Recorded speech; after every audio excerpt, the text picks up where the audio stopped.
I didn't have to retire. I chose to. My pension maxed out 3 years ago, so effectively I would have been paying to work, and I'm no fool. You know, I have a reasonable pension. I've lost a part of it in a divorce, but you know, I had enough to live on if I didn't live in Toronto.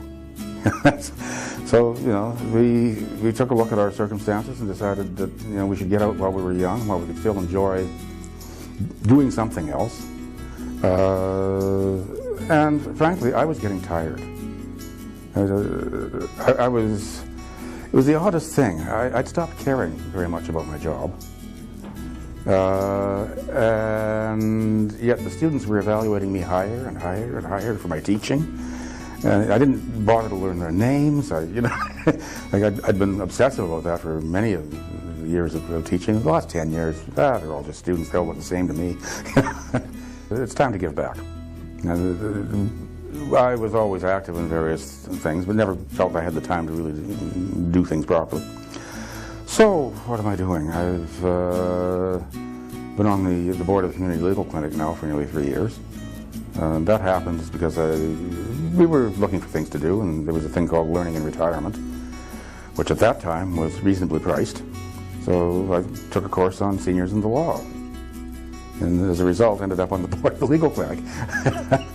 And that's interesting. It's useful work that the clinic does. It's primarily poverty law, which means in this town a lot of seniors law, administrative law particularly, dealing with landlord-tenant issues, often dealing with welfare issues. It's a very important part of the community, really.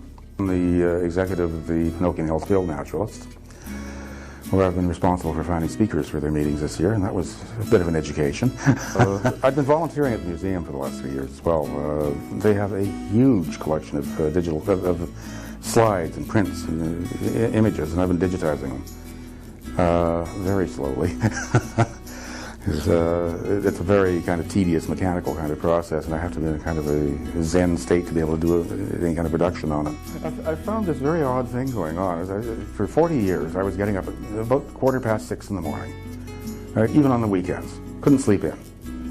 And especially after my son was born, the circumstances were such that I was effectively a single parent for quite a number of years, because my wife had some troubles. And you know, I couldn't sleep well. I was always, you know, up, okay, gotta go to work, you know, work, come home, sleep, get to, you know. Now that I'm retired, 8 o'clock seems like a pretty decent time to be getting out of bed. And you know, 1 o'clock is about nap time. So, you know, and I saw this in my colleagues who'd retired before me. You see them 6 months later, and they looked like they'd lost 10 years. Like the worry lines were gone. They looked healthier. Their color was better. I'm able to look after myself. There's time to do a 3-kilometer walk in the morning, and you know, it's time to do a workout and just go out and walk on the trails. And you know, I keep meaning to go fishing too, but